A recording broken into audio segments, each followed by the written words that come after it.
ညာအားလုံးမင်္ဂလာပါခင်ဗျာအခုချိန်မှာလူတိုင်းက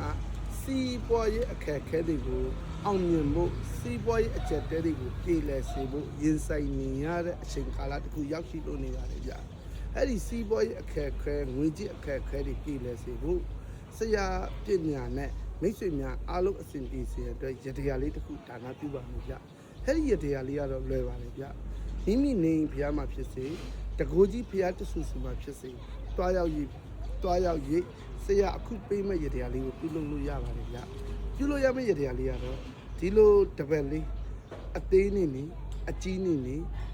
မိမိအစဉ်ပြေတဲ့တပတ်အဖြူရောင်တော့ဖြစ်ရမယ်ဗျဒီလိုအဖြူရောင်တပတ်လေးကိုမိမိနေဘုရားမှာဖြစ်တကိုးကြီးဘုရားဖြစ်ရှုံပေါ်အဖြစ်ဒီလိုရှုံပြီးတော့ကတ်လူရပါမယ်ဗျအဲ့ဒါလေးကတ်လူတဲ့အချိန်မှာမိမိအခက်အခဲစီးပွားရေးအတွက်အကျက်တမန်တများအစဉ်ပြေဖို့မိမိလိုရာလေးကိုဆူတောင်းကြပါဗျဒီလိုရှုံပေါ်အဖြစ်လူမဲ့အဖြူရောင်တစ်ပတ်လေးကိုနေဘုရားမှာကတ်လူမယ်ဆိုရင်တော့နောက်ရက်အဲ့ဒီနေဘုရားနဲ့စွန့်ပြီးတော့ဘုန်းကြီးတပါးပါးကိုတောက်ပြီးတော့လူတန်းပေးရပါမယ်ဗျအပြစ်တကူကြီးဘုရားမှာကတ်လူခဲမယ်ဆိုတော့မိမိပြန်စွန့်စရာမလိုဘူးဗျမိတ်ဆွေများအားလုံးဇာတ်ထက်တိုးပွားချမ်းသာကြပါစေဗျာ